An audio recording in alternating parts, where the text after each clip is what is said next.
لو حد عايز يعمل ثروة في إيطاليا، التفكير المنطقي هيقول يفتح مطعم بيتزا أو مثلا يتاجر في الماركات العالمية. بس الحقيقة إن في مشاريع تانية خالص بتعمل أرباح خيالية.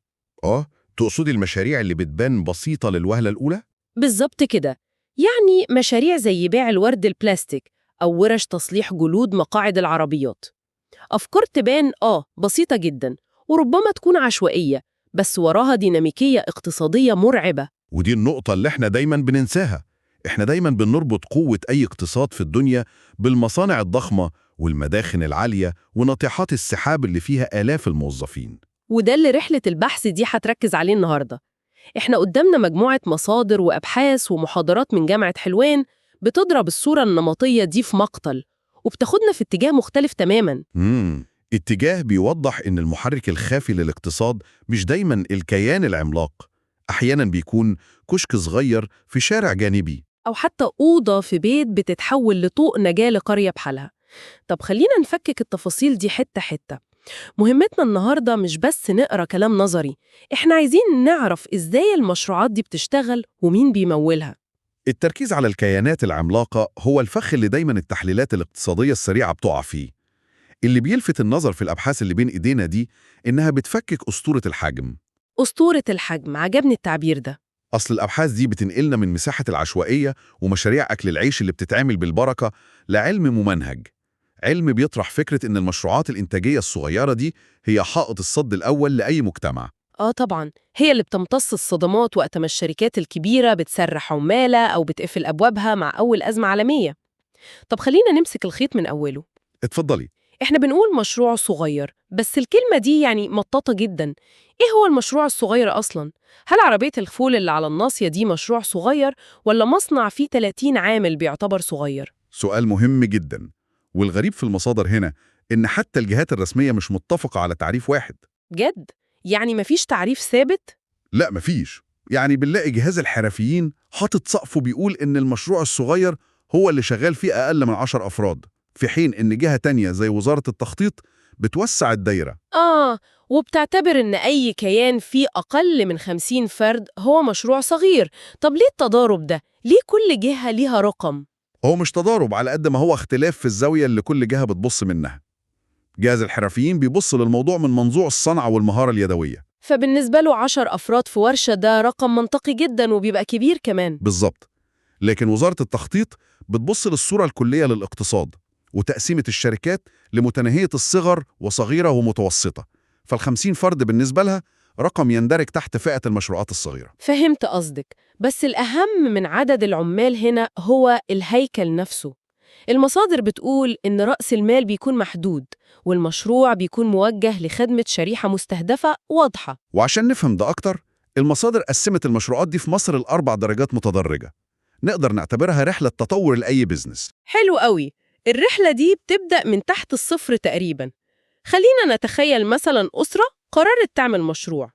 أول درجة زي ما المصادر بتسميها هي الصناعات المنزلية. ودي مشاريع بتشتغل جوه صالة البيت أو على السطوح. مظبوط، ما فيهاش أكتر من 5 أفراد، والآلات بدائية جداً.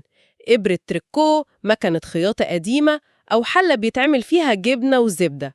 ده المستوى الأول. ولما الأسرة دي تحب تكبر شوية وتطلع بره البيت، بتدخل في الدرجة التانية اللي هي الصناعات البيئية والحرفية. وهنا إحنا بنتكلم عن سقف 10 عمال. بالظبط. والميزة التنافسية هنا مش في الآلات خالص، بل في المهارة الفنية الموروثة اللي مرتبطة ببيئة معينة. المصادر بتضرب أمثلة في منتهى الدقة بصراحة، زي منتجات خان الخليلي وصناعة الحرير اليدوي في أخميم. والجلابية في كرداسة والفخار في قنا. دي صناعات لو جبت لها أحدث ماكينات في العالم مش هتطلع بنفس الروح والقيمة. عشان رأس مالها هو إيد الصانع نفسه. جميل، الدرجتين دول واضحين ومحسوسين. بس بنيجي للدرجة الثالثة والرابعة، وهنا يعني بيحصل عندي لبس شوية. إيه اللبس اللي حصل معاكي؟ المصادر بتقول الدرجة الثالثة هي الصناعات الخفيفة، ودي سقفها 20 عامل، زي المخابز ومصانع الطوب الصغيرة والدباغة. تمام. والدرجة الرابعة هي الصناعات الصغيرة، وبرضه سقفها 20 عامل، بس بتنتج كيميائيات وتلاجات وقطع غيار عربيات. طب إزاي الاتنين نفس عدد العمال بس تصنيفهم مختلف؟ بصي، التشبيه الأقرب هنا هو إن الفيصل مش عدد العمالة خالص، الفيصل هو مستوى التكنولوجيا وتعقيد عملية الإنتاج. يعني التشبيه اللي بيجي في دماغي إن الصناعة الخفيفة دي زي الفرن الآلي اللي بياكل أهل الحتة. بالظبط كده، بتلبي احتياج يومي استهلاكي بسيط في محيطها المباشر. بس الصناعة الصغيرة دي ورشة متطورة جدا، مليانة تكنولوجيا وممكن تكون بتصدر كمان. وده حقيقي جدا. بمجرد ما الورشة دي تبدأ تجيب ماكينات دقيقة وتصنع منتج زي قطع غيار السيارات، هي كده دخلت في سلسلة إمداد صناعية معقدة وبقت صناعة صغيرة. طب نقطة سلسلة الإمداد دي بتجرنا لسؤال بيطرح نفسه دايما.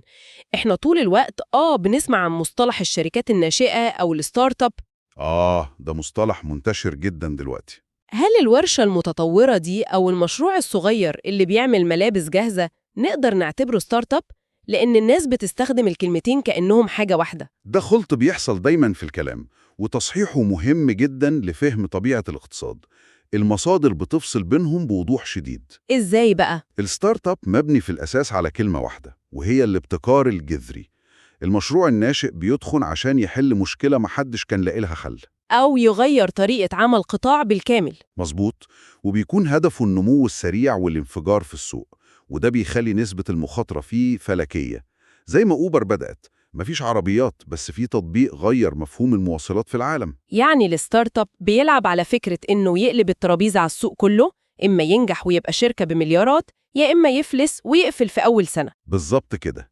على الجانب التاني، المشروع الصغير مش مطالب إنه يخترع العجلة من جديد. هو ممكن جدا يقلد نموذج ناجح وموجود. أصل هدفه الأساسي هو تحقيق ربح مستقر وتوفير دخل للأسرة، فبيفتح سوبر ماركت أو ورشة خياطة أو محل عطارة. ونسبة المخاطرة فيه بتكون محسوبة وأقل بكتير، لأنه بيقدم خدمة أو منتج الناس كده كده بتشتريه كل يوم. تماماً. بس يعني سواء كان بيخترع العجلة أو بيقلدها، أي بزنس محتاج وقود عشان المكنة يدور، محتاج فلوس. ولو الورشة دي في بيئة اقتصادية صعبة، الفلوس دي بتيجي منين؟ المصادر بتسرد مصادر التمويل بشكل مفصل، من أول التمويل الذاتي، كسر الودائع، الاقتراض من البنوك، لحد الأفكار الجديدة زي التمويل الجماعي أو الكراود فاندنج اللي بيلم مبالغ صغيرة من ناس كتير على الإنترنت. بس الأهم من ده كله هو دور الدولة، وتحديداً جهاز تنمية المشروعات الصغيرة. دي النقطة اللي استوقفتني بجد.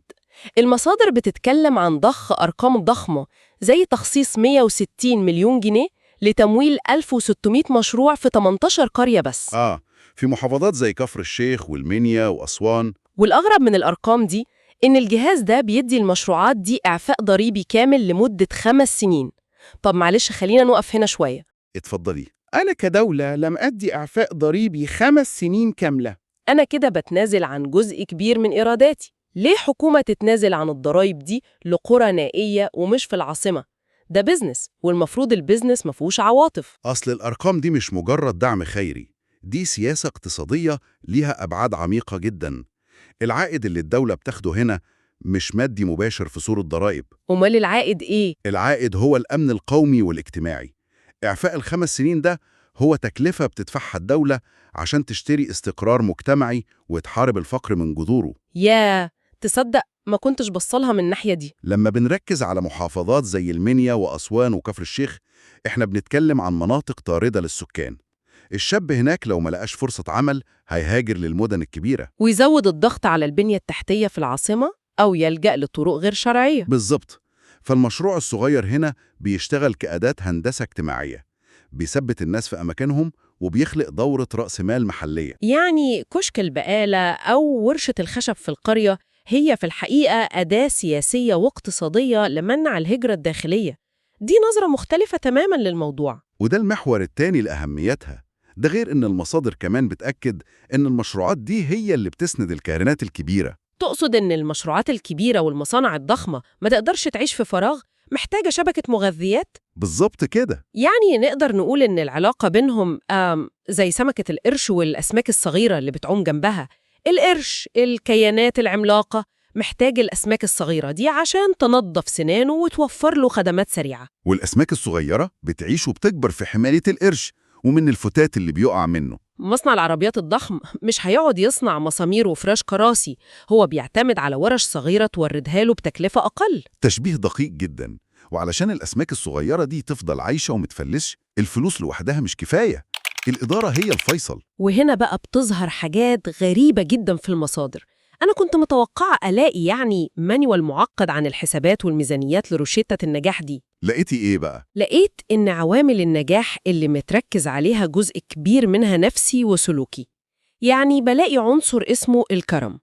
إيه علاقة الكرم بالبزنس؟ إحنا مش فاتحين جمعية خيرية. هو فعلا مصطلح يبدو غريب على قاموس البيزنس، بس المصادر مش بتقصد كرم العزومات وتوزيع هدايا. أمال تقصد إيه؟ إزاي ده يترجم لفلوس في الدرج؟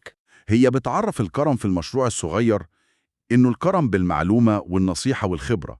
تخيلي إنك فاتحة ورشة صيانة أجهزة كهربائية، وجالك عميل بجهاز فيه عطل بسيط جدا، مجرد زرار معلق. أنا ممكن أصلحه وأخد منه مبلغ محترم. وممكن بكرم تقولي له إن العطل ده بسيط وممكن يعمله بنفسه في البيت بالطريقة دي. في اللحظة دي أنت خسرتي مكسب سريع، بس كسبتي حاجة أغلى بكتير. الثقة المطلقة.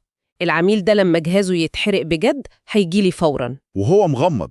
الكرم بالمعلومة بيخلق ولاء للمكان صعب أي حملة إعلانية تعمله، وده المحرك الأساسي لأي مشروع بيعتمد على محيطه الجغرافي. فهمت قصدك. الثقة بتتحول لأصول للشركة. وفي عنصر تاني كمان لفت نظري جدا، وهو جملة كن بمتناول الجميع. دي نقطة جوهرية في المشروعات الصغيرة.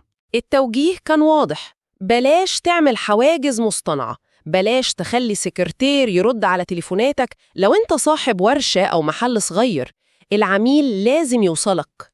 الفكرة دي بتضرب في مقتل عقدة المدير المهم اللي بتدمر مشاريع كتير.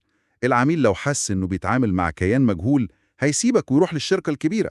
طبعا، هو جايلك انت مخصوص عشان التعامل الإنساني المباشر. وفي نقطة كمان مرتبطة بالإدارة الداخلية للمشروع، وهي ثقافة الاجتماعات. المصادر بتنصح صاحب المشروع الصغير إنه يقعد دايماً مع موظفين الورشة أو المحل. والهدف من الاجتماع ده مش إنه يوزع أوامر أو يوبخهم على أخطاء.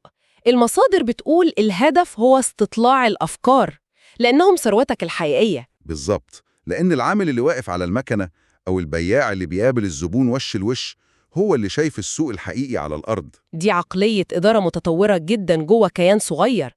ده بيفكرني بإن الإدارة المفتوحة دي ميزتها إنها مرنة وتفاعلية. الموظف هنا مش مجرد ترس في آلة، ده شريك في النجاح. أكيد، بس الأهم من السلوكيات إن المصادر ما أهملتش الجانب المنهجي، واتكلمت عن دراسة الجدوى باستفاضة كخطوة أولى قبل كل ده. بس دراسة الجدوى دي ببساطة هي الإجابة على شوية أسئلة منطقية. إيه هو المنتج اللي ببيعه؟ ومين الشريحة اللي هتشتريه؟ ومين المنافسين عشان أعرف نقاط ضعفهم؟ لحد ما نوصل لحساب التكاليف ونقطة التعادل، اللي هي اللحظة اللي المشروع بيبطل فيها يصرف من جيبه وبيبدأ يغطي تكاليفه ويدخل في الربح. كلام سليم جدا. بس وإحنا بنتكلم عن دراسة السوق، المصادر رمت وظيفة غريبة جدا في النص، وظيفة اسمها المنظم الاجتماعي. بصراحة الاسم يبدو أكاديمي بزيادة، وعمل زي وظائف الجمعيات الأهلية. التساؤل ده في محله. المنظم الاجتماعي ممكن يبان دوره بعيد عن البيزنس. ما هو إيه علاقة ده بفتح مشروع عايز يكسب؟ أقنعني. لو أنا هفتح مصنع صغير لتعبئة السكر، هحتاج منظم اجتماعي يعمل إيه؟ في المشروعات التنموية والصغيرة الدور ده بيلعب دور محوري، لدرجة إنه ممكن يكون سبب في حياة أو موت المشروع.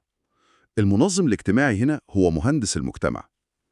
إزاي يعني؟ دراسة الجدوى المالية ممكن تقولك إن مشروع تعبئة السكر هيكسب درب، بس لو البيئة اللي هتفتحي فيها المشروع الأهالي فيها مش متقبلين فكرة المصنع لأنه بيستهلك مياه كتير هم محتاجينها للزراعة، أو لأنه مثلاً مش بيوفر فرص عمل للشباب المحليين، فالمشروع ده هيفشل ذريعاً. بالظبط. دور المنظم الاجتماعي هنا بيبدأ بالمسح الميداني، هو اللي بينزل يدرس احتياجات الناس الحقيقية، بيلعب دور الممكن اللي بيساعدهم يعبروا عن مشاكلهم، وبعدين بيلعب دور الوسيط بين المشروع وبين اللجان المحلية والمجالس.